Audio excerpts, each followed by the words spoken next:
Assalamu alaikum everyone, welcome to Amazed by the Quran, a series in which I love sharing with you things I find amazing about the Quran. Today a little bit about this beautiful bird, Al-Hudhud, that's mentioned in Surah An-Naml. Allah Azza wa Jalla says, وَجَدْتُهَا وَقَوْمَهَا يَسْجُدُونَ لِلشَّمْسِ مِن دُونِ اللَّهِ وَزَيَّنَ لَهُمُ الشَّيْطَانُ أَعْمَالَهُمْ فَصَدَّهُمْ عَنِ السَّبِيلِ فَهُمْ لَا يَهْتَدُونَ. The bird comes and reports back to Sulaiman after going to see Queen Saba's kingdom. And this is her analysis. وَجَدْتُهَا وَقَوْمَهَا يَسْجُدُونَ لِلشَّمْسِ. I found her and her nation prostrating to the sun. So they're worshipping the sun. مِن دُونِ اللَّهِ, as opposed to Allah.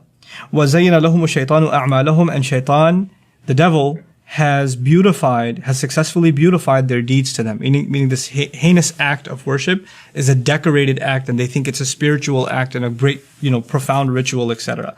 فَصَدَّهُمْ عَنِ السَّبِيلِ. So thus he has prevented them from the path, from the correct path. فَهُمْ لَا يَهْتَدُونَ. Thus they are not going to commit themselves to correct guidance. They're too invested and too immersed in their shirk ways, in their ways of blasphemy, and they've beautified it for themselves because of shaitan, that they're not going to commit themselves to guidance. I'm amazed by this ayah because this is a bird that's giving this profound analysis. A bird didn't just see that they're worshipping. It reports that they're worshipping the sun, number one, and that they've actually decorated this ritual to the point where she can tell shaitan has beautified this for them, and he's prevented them from any means of finding the right path.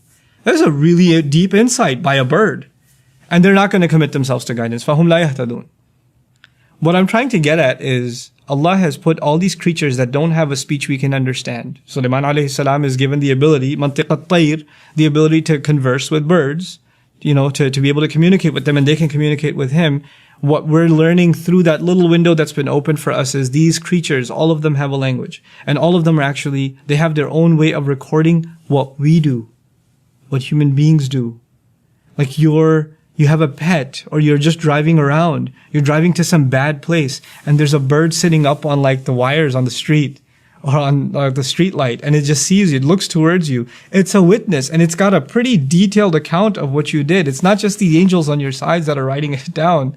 It's the ants, it's the fly on the wall, it's the birds, it's the cat, it's the dog. These are all witnesses.